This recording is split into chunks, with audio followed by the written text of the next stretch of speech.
Kami berdua mengetahui itu karena kami ikut membuat perencanaan lingkungan hidup Provinsi Sulawesi Tengah. Ini sengaja kami sampaikan supaya kami tidak pada yang kita berdua. Oke, kita kenalkan mungkin. Ya, ada pemantik yang kita sengaja hadirkan pada kesempatan ini. Ya. Yang pertama, udah kita panggil Muhammad Muda ya. Ya, beliau lahir di Kiokio 8 Juli 69, alumni S1 Fakultas Hukum Universitas dan S2 di Universitas di Gajah Mada Fakultas Hukum, dan sekarang ini sedang berkarir di Kalimantan Timur. Ya, kita undang Profesor Mudar untuk tampil secara bertubi-tubi. Ada kesempatan ini alumni kita, alumni kita tahun 88 ya, Mudar ya. Beda-beda tipis di rambut dengan kita orang semua ini. Ya. Yang saya ingin kenalkan, beliau adalah alumni Jerman. Kenapa alumni Jerman? Ya. Karena ketika kami di FISIP itu diajari oleh Pak Matulada dengan Musiamang tentang teori-teori kaum Marxis, itu diajari dengan terbatas. Kenapa terbatas? Di zaman itu kan rejim Orde Baru. Walaupun teori tidak boleh bebas diajarkan. Dalam hal teori Marxis, kami diajarkan tentang itu di FISIP. Tetapi Prof. Totobe menjelaskan pada kami, beliau ada di sarangnya kaum Marxis Jerman, dan itu dipunya habis-habis macam Das Kapital. Alumni Fakultas Ekonomi Universitas Tadulako, mantan dekan pula. Banyak ya, beliau ini Pak Nur akan memberikan pengantar ekonomi bidang. Yang pertama, provinsi ini terbentuk oleh karena ada Universitas Tadulako. Kami tidak percaya, tapi kami ragu-ragu saja. Karena salah satu syarat berdirinya provinsi itu harus ada universitas di situ, dan universitas yang ada pada waktu itu hanyalah Universitas Tadulako. Jangan kami ragu-ragu pada tepuk tangan. Tapi Pak Nur, umurnya tidak dihitung ketika berdiri itu. Ya, dihitung sejak 81. Karena itu saya pernah menulis satu artikel berjudul Tadulako itu lahirnya kapan. Ini Pak tepuk tangan dulu, saya tahu apa maksud ini. Kalau kita capek nih Pak bicara begini. Kita persilakan mungkin siapa dulu yang pertama. Oke. Akan menjadi pemain implikasi-implikasinya dan apa yang terjadi, dan apakah memang saat ini juga kita atas nama Prof Investasi. Warahmatullahi wabarakatuh. Waalaikumsalam. Pak Rektor dan Bapak Ibu sekalian, Ketua KAP dan kawan-kawan yang saya hormati, dengan impact environmental impact dan social impact ini bisa kita diskusikan ke depan. Bapak Ibu sekalian, idealnya pemegang sumber daya alam yang kaya itu pasti akan melahirkan kesejahteraan. Itu idealnya. Idealnya setiap negara yang memiliki sumber daya alam paling tidak akan teridentifikasi sebagai negara yang sejahtera. Asal urus. Yang kedua, adanya distribusi risiko. Salah urus pengelolaan SDA itu akan berakibat pada kapitalisasi isu adanya diuntungkan atau tidak diuntungkan. Saya akan memfokuskan cerita di Kaltim, karena Kaltim ini sebagai miniatur yang paling baik untuk melihat cara hukum bekerja. Karena di tempat itu bertemunya para pemodal, bertemunya para investor, bertemu mereka sebagai penerima distribusi manfaat berupa izin dan seterusnya. Tetapi ada di bagian lain, kita juga menemukan risiko-risiko itu. Misalnya di slide yang di sana, sebelumnya ya, ini kegiatan migas yang ada di Kalimantan. Di Kalimantan itu pesisir dari Pasir sampai dengan Kalimantan Utara itu area migas. Kalau kita lihat peta yang ada, itu hampir semua adalah daerah hidrokarbon, hampir berbatasan dengan Sulawesi Tengah di dekat Donggala itu. Terima kasih. Terima kasih Pak. Assalamualaikum warahmatullahi wabarakatuh. Selamat sore Pak Moderator, dua orang, Bapak-Bapak dan Ibu yang saya tidak sebut satu persatu. Pertama, izinkan dulu saya berbicara tentang potret ekonomi Sulawesi Tengah sedikit. Lalu kita diskusikan apa yang Pak Tasrif sampaikan. Kenapa sebenarnya sumber daya alam itu khususnya nikel ya di Kabupaten Morowali misalnya yang investasinya luar biasa sampai 100 triliun itu tidak memberikan manfaat kepada masyarakat Sulawesi Tengah. Yang pertama dulu saya sampaikan Bapak dan Ibu bahwa slide-nya Pak, investasi Sulawesi Tengah ini luar biasa. Jadi terutama tentu dari dua lokasi Morowali dan Morowali Utara ya 111 triliun Pak. Ya, jadi kalau ekonomi ini dia sudah hitung ini 111 triliun ini kalau ICOR ada namanya ICOR ini 5 misalnya ya di Sulawesi Tengah ini bisa menghasilkan output ya nilai ekonomi sampai 20 triliun 30 triliun di tahun ke depannya. Tapi kenapa sebenarnya kita tidak maksimal? Lanjut Pak ya, lanjut slide-nya. Jadi fantastis ekonomi Sulawesi Tengah Pak. Jadi kalau ini nanti kenapa dia tidak optimal misalnya, saya akan cerita tentu karena saya sudah di Untar Pak, jadi tentu mungkin sedikit lebih bebas saya cerita dibanding dengan dulu ketika saya di birokrasi ya. Ini tertinggi ini Pak ya. Terus saja slide-nya Pak, langsung masuk di pertama yang merah-merah ada yang ekspor itu, terus ada yang merah dengan hitam, slide merah dengan hitam ya. Jadi ekspor kita itu itu sekitar 19 miliar US dollar ya, besar sekali. Orang ekonomi hitung ya, kalau hitung output konsumsinya orang, investasinya orang ya, terus ekspor tentu dikurangi impor. Terus lagi penduduk miskin Sulawesi Tengah ini sekarang kira-kira 12,41%. Jadi kalau misalnya penduduknya Sulawesi Tengah itu 3 juta sekarang kita hitung kira-kira ya sekitar 400 ribu, hampir 400 ribu orang miskin. Tetapi ya ini yang saya sampaikan, misalkan di semua daerah di Pulau Sulawesi ini garis kemiskinannya itu semua cuma 400 ribu lebih. Jadi kalau misalnya Sulawesi Utara orang berbelanja 450 ribu sudah tidak miskin. Sulawesi Selatan juga begitu. Tapi di Sulawesi Tengah ini nanti belanja orang 579 ribu sebulan baru tidak miskin. Ini persoalan. Jadi harga kebutuhan pokok di sini tuh cukup lumayan mahal. Oke, ya, jadi kira-kira seperti itu. Nah ini juga soalnya problem. Jadi nanti kita cerita sebentar terakhir saya cerita Pak persoalan. Ya kan bapak-bapak tentu banyak tunggu. Kenapa anomali di Sulawesi Tengah ya? Dari total pendapatan Sulawesi Tengah. Jadi kita bisa lihat agak meningkat ini setiap tahun. Sedikit ada perbaikan sebenarnya. Jadi misalnya di tahun 2021 ya, itu cuma mereka Bukan kesimpulan, pertumbuhan kita yang tidak berkualitas. Ada kan eufemisme untuk tidak mengatakan tidak baik. Oke, jadi begini, saya kembali ingin menggambarkan kepada kita sekalian kaitan ekonomi dengan sumber daya alam ini. Jadi saya ulang kembali tentang 4 kuadran kecenderungan itu. Jadi begini Pak, ada daerah tidak ada sumber daya alamnya, tapi sejahtera. Itu yang menjadi pertanyaan besar kawan-kawan sekalian. Sebelum saya lemparkan kepada sahabat semua, izinkan saya mengajak teman-teman untuk membelah salah satu buku yang ditulis oleh Soekarno atau tentang Soekarno. Itu Soekarno pernah ditanya oleh Megawati yang kemudian menjadi presiden, adalah anaknya Soekarno.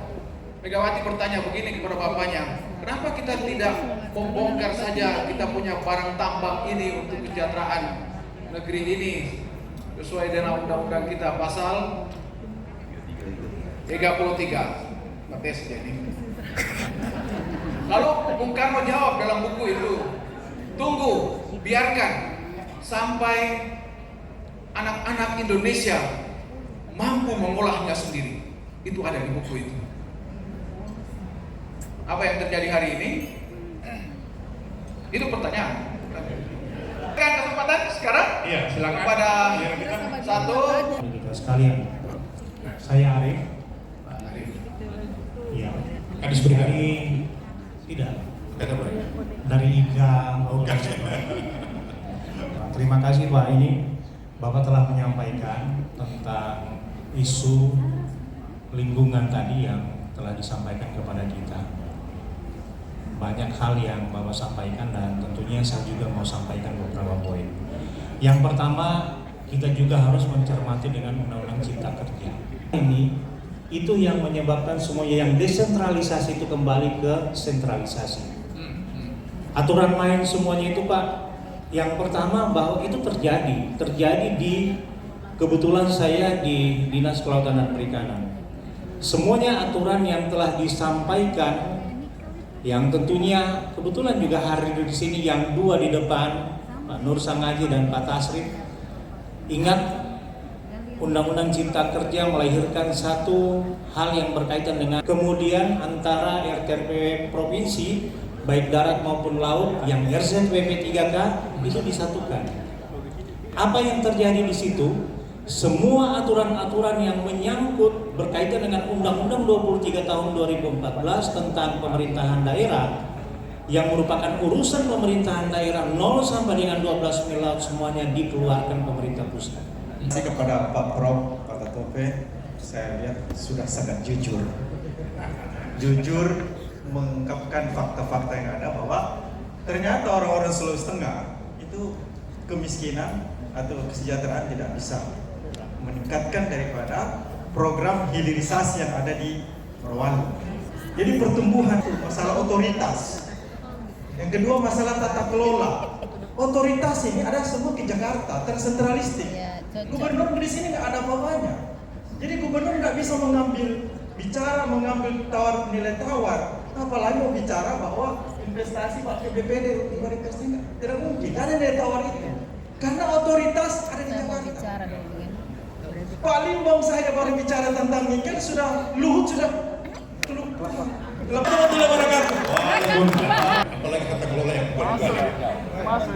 sebentar, kan Pak Tatope akan menyimak dan mengembangkan dari apa yang dibicarakan oleh narasumber. Bahwa ketika tadi kita berbicara tentang tingkat kemiskinan di Provinsi Sulawesi Tengah, intinya bahwa ada ruang-ruang bagaimana sesungguhnya pembangunan yang berkelanjutan yang coba irisannya saya pastikan bahwa ketika kita sadar semua tentang eksploitasi berkaitan dengan sektor pertambangan, mengapa tidak ada regulasi dari pusat, katakan diwarnai oleh Pak Ketum kita bisa mewarnai itu karena beliau kebetulan ada di DPR RI saat ini, yaitu bahwa dalam kaitan pengembangan pertambangan tidak ada yang tidak bisa dipungkiri karena itu juga diperlukan. Tetapi harusnya diwarnai dengan keseimbangan bagaimana menekan sektor kemiskinan yang dan insya Allah yang menjadi pemimpin ke depan adalah pemimpin. Saya kalau sudah bicara tentang kemiskinan, saya tahu saudara petani kami itu yang paling perlu dibutuhkan untuk disentuh. Mungkin kan kalau duduk. Terima kasih. Assalamualaikum warahmatullahi wabarakatuh saat ini ya. Endang Hardianti. Kalau bicara soal sumber daya alam, menurut saya yang disampaikan tadi memang benar terkait dengan regulasi yang di kewenangan daerah menguasai secara teori. Jauh dari saya punya dosen ini ya, Pak Prof Tatope. Tapi secara implementasi, secara advokasi, saya banyak terlibat dalam advokasi soal pertambangan. Sebelum saya menjadi anggota DPR, saya memang misalnya tambang galian C, itu kan juga wewenangnya tidak berada dalam daerah. Misalnya di Kota Palu, misalnya bicara penting hari ini, yang perlu kemudian yang kita lihat sendiri. Putih. Sama kita kan. Ya, silakan. Iya. One PT. Dari hostnya tadi, terima kasih sudah memberikan kesempatan. Apa yang disampaikan oleh kedua narasumber mengenai anomali pengelolaan sumber daya alam tadi ini, yang pertama dari Pak Muhtar tentang kajian hukum, memang saya tidak memiliki kapasitas untuk itu, tetapi ada pertanyaan saya yang sebenarnya ini ada diskusi yang di grup, tapi tidak terjawab itu pertanyaan saya mengenai permasalahan hukum dan perundang-undangan. Yang saya ingin tanyakan adalah dengan kondisi ataupun fenomena sekarang yang terjadi dalam pengelolaan sumber daya alam itu, yang notabene-nya sudah tercantum di dalam undang-undang pada pasal 33 bahwa saya kira semua tahu bumi dan air serta tanah itu untuk siapa? Karena realitasnya yang saya cermati bahwasanya selama ini masyarakat tidak memperoleh keadilan di dalam produk-produk hukum dan perundang-undangan, ya, khususnya para tenaga kerja dan petani yang berada di dalam lingkaran industri-industri pengelolaan sumber daya baik mineral, pertambangan maupun pertanian, sektor pertanian. Tidak mungkin saya ceramah karena kapasitasnya tidak mungkin jadi penceramah. Baca doa. Baca doa. Special interest 10%. Tapi itu kan kalau kita lihat riwayatnya, tambang di Morowali, tambang di Luhuk Banggai misalnya migas itu kontrak karyanya sebelum lahir undang-undang migas yang baru, sehingga participation interest 10% itu tidak mungkin. Itu yang pertama, sehingga kontribusi terah itu sangat kecil. Saya bersama Pak Wadek Bima alumni dan Pak Ketua Senat di acara Sarasehan dan Raker alumni IKA Hotel Hilton. Hotel Hilton Aston Palu. Saja dalam kehidupan ini, pertama harus diatur hukumnya. Saya bukan ahli hukum, Pak. Saya diatur hukumnya. Jadi misalnya di Morowali misalnya, maka harus dihitung secara ekonomi eksternal negatif yang ditimbulkan di sana untuk dibayar kepada masyarakatnya. Jadi ini kuasa gara-gara teori ini susah dalam kenyataan, tetapi dia menang Nobel karena teori ini. Jadi katakan misalnya di Morowali berapa external cost, terutama yang negatif ya, yang muncul dari sana. Jadi apa gini Pak cerita, jadi di dalam ceritanya itu ada misalnya masyarakat di Brasil, ya, ada pabrik, ya, dia mencemari lingkungan, penduduk sekitar situ sakit semua, dia tuntut ke pengadilan. Ya, jadi kira-kira seperti itu yang memang kuasa sampaikan. Ini saya sampaikan teorinya, mudah dalam teori, susah sekali dalam kenyataan. Karena harus diatur dulu pertama hak milik. Siapa pernah? Kalau diatur milik sana kan masyarakat sana. Harus dihitung misalnya kalau nelayan tangkapannya apa mungkin ada yang jago amdal, Anda cuma bisa hitung kerusakan lingkungannya.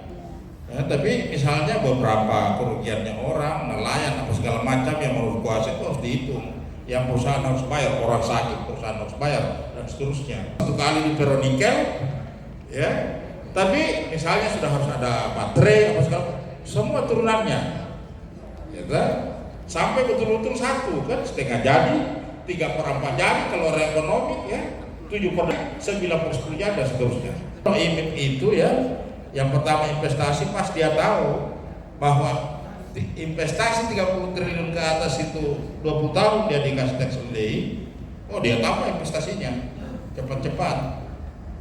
Nah, jadi karena sudah dikontrak, tanda tangan kontrak, pemerintah Indonesia itu minta maaf, itu kita cuma dapat PNBP dari situ. Maka lihat pengangguran ini,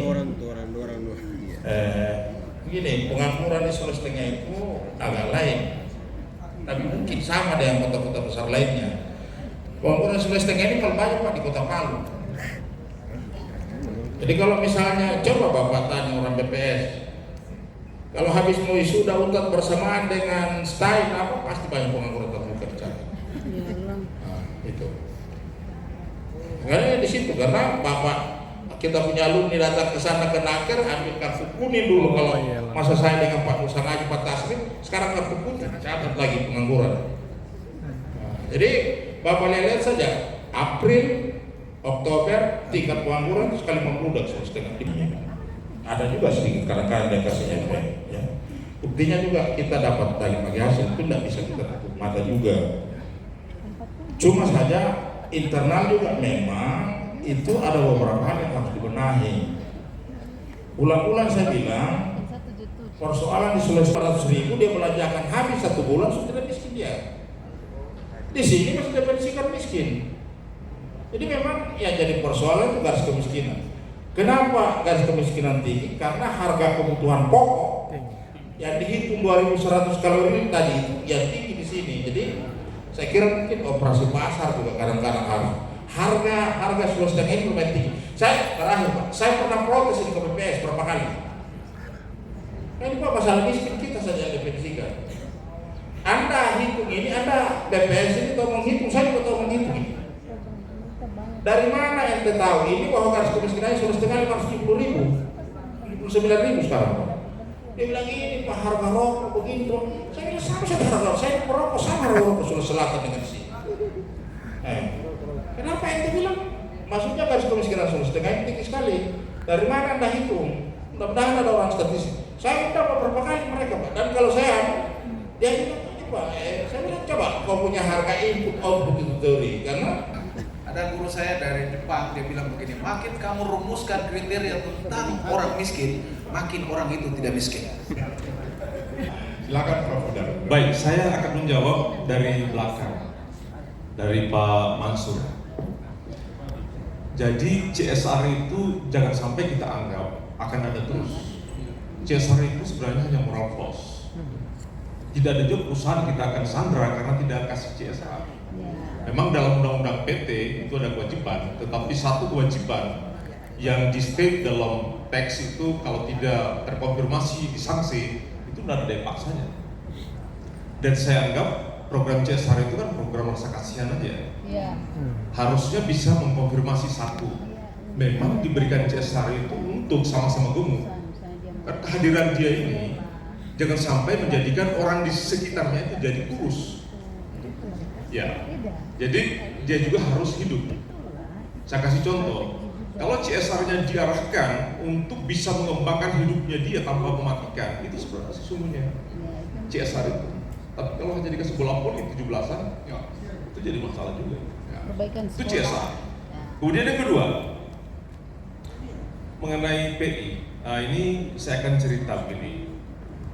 Kita harus belajar dari daerah lain yang sudah mempraktekkan tambang sejak lama. Kaltim itu sejak 1918 sudah nambang. 1919 sudah minyak. Tapi tidak juga kaya mereka. Yang saya diskusikan dengan kawan, jangan sampai mereplikasi praktek ekstraktif di Kaltim yang tidak cepat mensejahterakan orang. Sampai dengan kontrak itu menyatakan apa? Ya, kembali ke migas tadi. Migas ini memang tidak bisa kita katakan kita tidak dapat karena aturannya belum ada sejak untuk PI. Sesungguhnya kalau belajar ke Siap Pusako di Riau itu sebelum ada aturan mereka sudah dapat. Lalu kemudian Permen SJ 15 tahun 2015 muncul. Lalu kemudian Permen 37 tahun 2016 muncul. Itu diberikan kepada daerah. Persoalannya daerah tidak dibisiki oleh pemerintah pusat bahwa di sini akan mengolah migas. Dan sama kejadian di Teluk Bintuni, mereka ditinggal. Ini harus diperjuangkan. Persoalannya adalah apakah kita pernah membuka peta migas di Sulteng ini ada di mana dan pada fase apa? Kalau kita terlambat memperjuangkannya, kita harus menunggu sampai kontraknya selesai. Ikut. Baru boleh ikut. Tapi juga harus ada jalan. Kalau sudah terlanjur seperti apa? Memang kan tidak masuk di tengah. Karena industri migas dikenal dengan high tech, high risk, dan high cost. Nggak mungkin kita masuk di dalam. Gerard Hardin itu berjudul The Tragedy of Becoming. Buku itu yang memberikan kesempatan kepada privatisasi dari perusahaan-perusahaan yang sedang kita bicara luar biasa pada saat ini, dan kita bicara tentang ketidakadilan dan segala macam ini, itu muncul dari buku itu. Buku itu dibantah oleh Ostrom. Saya kira teman-teman ekonomi tahu, itu penemu Nobel tahun 2002 kalau tidak salah, yang mengatakan bahwa sumber daya alam itu boleh dikelola oleh masyarakat asalkan dengan aturan-aturan main yang jelas, yang terukur. Gitu. Karena Gerard Hardin itu dia bilang bahwa if everybody property, nobody property. Kalau tidak ada orang yang memiliki, maka semua orang akan merasa memiliki. Dan karena itu sumber daya alam itu hancur di situ.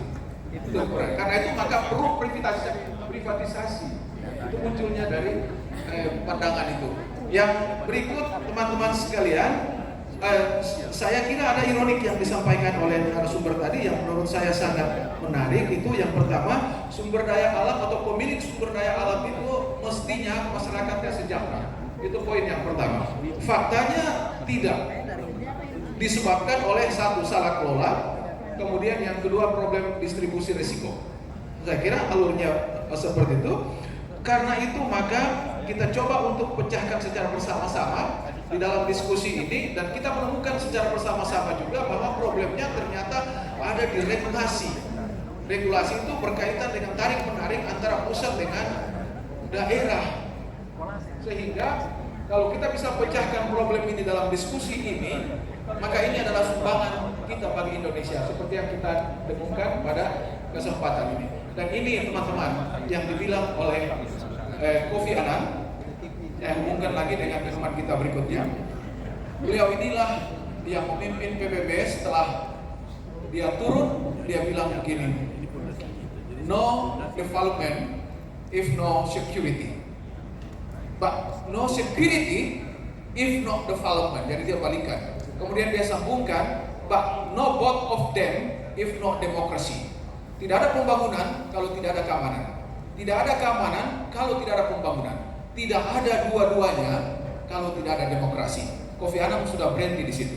Nur Haji dari tondok kanan menyambungkan. No democracy if no welfare, and no welfare if no justice. Tidak ada demokrasi kalau tidak ada kesejahteraan, dan tidak ada kesejahteraan kalau tidak ada keadilan. Itu poin akhir dari diskusi yang kita temukan pada sore hari ini ya. Iya, dan ya, kita ucapkan terima kasih. Oke, atau mungkin masing-masing narasumber kita 1 menit untuk closing statement supaya kami dua ini selalu menjadi moderator debat gubernur, bupati dan sebagainya. Jadi itu memang poinnya 1 menit. Jadi dari 1 menit saya injak kaki. Ya. Dari Prof. Ya, dari pernyataan akhir. Ya, 1 menit. Ya. Orang Palu yang ada di rantau. Ya, orang Palu yang ada di rantau. Ya. Ya, kita tidak mungkin membiarkan distribusi ketidakadilan pengelolaan sumber daya alam. Semua kita, dari kita ini bisa melakukan kontribusi dalam bentuk apapun. Dosen mungkin bisa hanya menulis, tapi kadang-kala juga ada sekolah praktis, dia harus turun di jalan. Dan by Galtim itu sudah membuktikan, dia bisa menabrak dan sebagian mengambil manfaat. APBD kecil saat ini sudah agak besar karena masyarakat berani untuk manfaat. Terima kasih. Wah, kita rasa ini bukan hanya khusus statement tapi mengajar. Bisa sebagus itu, sekritis itu. Kira-kira begini, karena saya ini orang kuantitatif, saya ajak Bapak menghitung bahwa angka-angka nikel kita itu kira-kira sama dengan Australia, 21 juta ton kira-kira. Yang dikeruk kira-kira setiap tahunnya 1,6. Jadi kalau misalnya kita sepakat sama-sama menghitung, kira-kira nikel kita kalau tidak ada tambahannya dari seismik itu, kalau kita sama-sama kira-kira sekitar 8 tahun lagi selesai. 8 tahun ke depan, 8 sampai 13 tahun ya. Jadi saya kira itu pikir supaya mungkin harus ada substitusi dengan yang lain. Saya kira kasih lah. Ya, ini pekerjaan rumah dipegang oleh kita semua dari Prof. Kita mengundang Pak Pratatove dengan Pak Rudan untuk berdiri sejenak, dan saya mengundang Ketua Sekjen untuk menyerahkan ini tradisi intelektual yang kita bangun, dan ini beliau akan menyerahkan secara bertubi-tubi dengan sedikit dulu kata-kata. Tidak akan. Ya. Terima kasih BNI-nya Aten.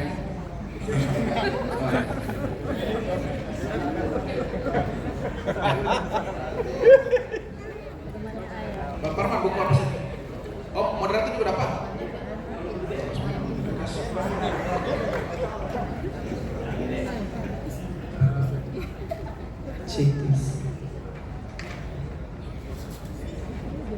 Beliau ini merencanakan untuk menulis 100 buku. Dan alhamdulillah ini yang ke-11. Masih jauh.